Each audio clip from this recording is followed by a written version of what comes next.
केंद्रीय राज्यमंत्री आपले कपिल पाटील जी, शिवसेनेचे नेते प्रकाश पाटील, आमदार शांताराम मोरे, या महोत्सवाचे संस्थापक अध्यक्ष विशुभाऊ म्हात्रे, या वर्षीचे अध्यक्ष दयानंद चोरगे, बाळाराम, सर्व व्यासपीठावरील सर्व या महोत्सवाचे पदाधिकारी आणि माझ्या जमलेल्या तमाम लाडक्या बहिणींनो आणि लाडक्या भावांनो, खरं म्हणजे हा उत्सव गेले 14 वर्ष या ठिकाणी आयोजित होतोय आणि मला वाटतं मी दरवर्षी येतो, बरोबर ना? कधी मला म्हणजे एखाद वर्ष इकडे तिकडे झालं असेल, पण या आगरी महोत्सवामध्ये आल्यानंतर एक समाधान मिळतं की आपली संस्कृती आणि आपली परंपरा जोपासण्याचं काम या ठिकाणी केलं जातं. खरं म्हणजे सुरुवातीला आल्यानंतर आई एकविरेचं दर्शन झालं, त्याच्यासमोर चांगलं उभे मंदिर बनले आणि समोर तलाव आणि एक खऱ्या अर्थाने जसं कारल्याला वातावरण आहे तसं इथं बनवण्याचा आपण प्रयत्न केला. आणि त्यानंतर पुढं पाटलाचा वाडा आहे, ते मला विशुभाऊनी सांगितलं प्रकाश पाटलाचा जुना वाडा आहे. आणि त्यानंतर पाहिलं की आपली जी काही संस्कृती आहे, ही आपली परंपरा आहे, ती पुढे नेण्याचं काम या ठिकाणी आपण केलं. भाजीपाला पण तो ओरिजिनल बघितला, टोमॅटो, वांगे, मिरची, फ्लावर ऑर्गॅनिक आहे ना. आणि असं बघत बघत सगळे या ठिकाणी पोचतात. आणि खरं म्हणजे खरं आहे की आपली संस्कृती, आपली परंपरा आपण जोपासलीच पाहिजे, ती वाढवली पाहिजे. कारण शेवटी आपली संस्कृती याच्यामध्ये जे काही प्रकाश कपिल पाटील जे म्हणाले ते खरं आहे, आपल्याला आपली बोलीभाषा बोललीच पाहिजे. कारण आगरी भाषा असेल, मराठी भाषा असेल, इतर जी काय आपली भाषा असेल, मालवणी असेल, या मराठीमध्ये अनेक भाषा आहेत आणि सगळ्या भाषा गोड आहेत. आपल्या मराठी भाषेला अभिजात भाषेचा दर्जा मिळत नव्हता आणि गेल्या अनेक वर्षापासूनची मागणी होती. मी मुख्यमंत्री असताना त्याचा पाठपुरावा झाला, त्याला देखील मराठी भाषेचा अभिजात भाषेचा दर्जा त्यावेळेस मिळाला. आणि मला वाटतं देवेंद्रजी मुख्यमंत्री झाल्यानंतर त्याचा GR देखील निघाला.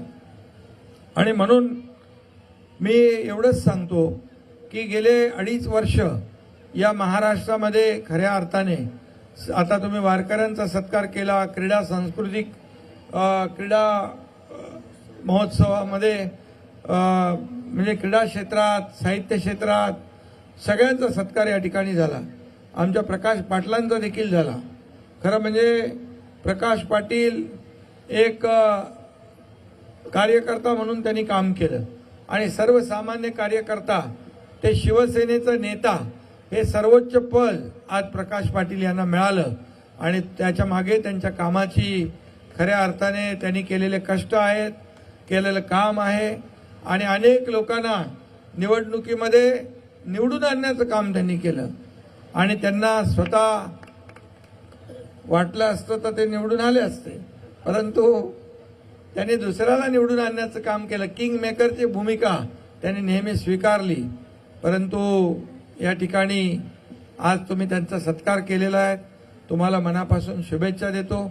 अशा अनेक 10 लोकांचा आपण सत्कार केला, विविध क्षेत्रामध्ये जे काम करतायत त्यांचा सत्कार केल्यानंतर त्यांच्या पाठीवर त्यांनी चांगलं काम केलं आणि म्हणून चांगलं काम करणाऱ्यांच्या पाठीवर शाबासकीची थाप मिळाल्यानंतर ते आणखी चांगलं काम करतात. समाजामध्ये चांगलं काम करणाऱ्यांची संख्या वाढते आणि त्याचा फायदा समाजाला होतो. आणि म्हणून अशा कार्यक्रमामधून आपण एक विधायक कार्यक्रम देखील हा देखील सत्काराचा केला.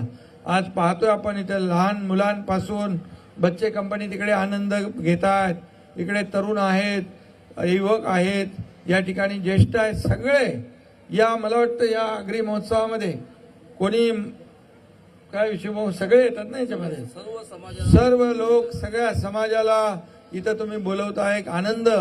आनंद दिघे साहेब आमचे नेहमी सांगायचे, एखादा महोत्सव केल्यानंतर त्या महोत्सवामध्ये स्थानिक कलावंत असतात, स्थानिक त्यांना बाजारपेठ तयार मिळते. हो, आनंददायी क्षण आमच्या सोबत.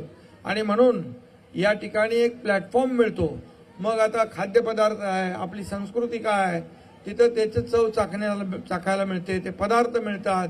या ठिकाणी सर्व जे आहे एक मोठे सगळे सांस्कृतिक जे आहेत त्याचाही आनंद घेता येतो. त्यामुळे अशा प्रकारच्या महोत्सवांची गरज आहे. समाजाला गरज आहे, काळाची गरज आहे, आनंद दिघे साहेब सांगायचे.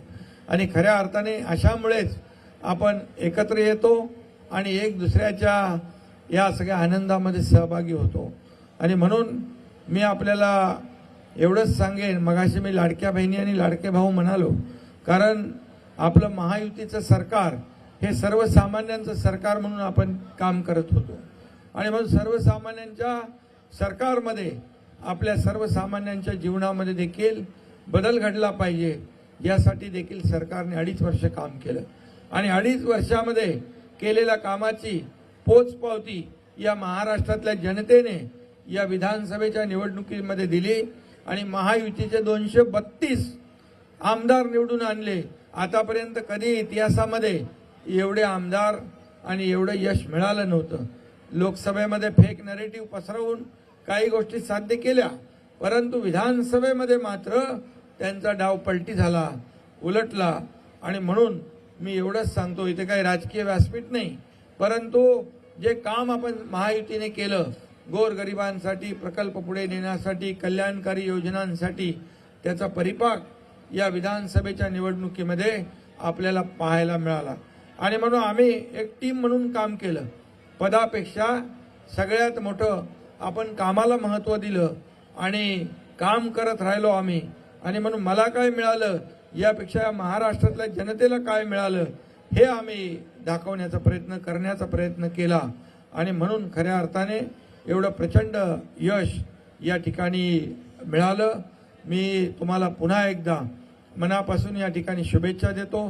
दर 14 वर्ष आपण सातत्याने हा कार्यक्रम आयोजित करताय, त्याबद्दल विशुभाऊ आपलं अभिनंदन.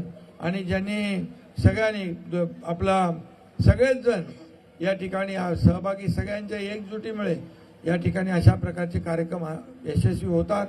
आणि म्हणून आपल्या सगळ्यांना खूप खूप शुभेच्छा. या महोत्सवामध्ये जे कलावंत आहेत त्यांनी देखील आपली कला सादर केली आहे, त्यांचं देखील म्हणा, स्थानिक कलाकार पण आहेत ना, त्यांना देखील प्लॅटफॉर्म मिळालेला आहे.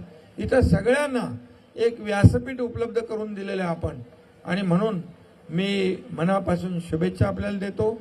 आणि आपली संस्कृती, आपली परंपरा अशीच आपण पुढे न्या. आणि खऱ्या अर्थाने एक आदर्श आगरी महोत्सव या महाराष्ट्रामध्ये आपला नंबर 1 या ठिकाणी आलेला आहे. आणि हा नंबर 1 कायम ठेवा. मला वाटतं 14 वर्ष एवढा महोत्सव आणि एवढ्या मोठ्या भव्य दिव्य प्रमाणामध्ये कुठं होत नसेल. आणि त्यासाठी सगळ्यांची मेहनत लागते, एक प्रामाणिक प्रयत्न लागतात. या एवढ्या सर्व हजारो लोकांना एकत्र आणण्यासाठी मेहनत लागते. आणि म्हणून या सगळ्यांचं पुन्हा एकदा मी अभिनंदन करतो, मनापासून आपल्याला शुभेच्छा देतो. धन्यवाद. जय हिंद, जय महाराष्ट्र. धन्यवाद साहेब. जोरदार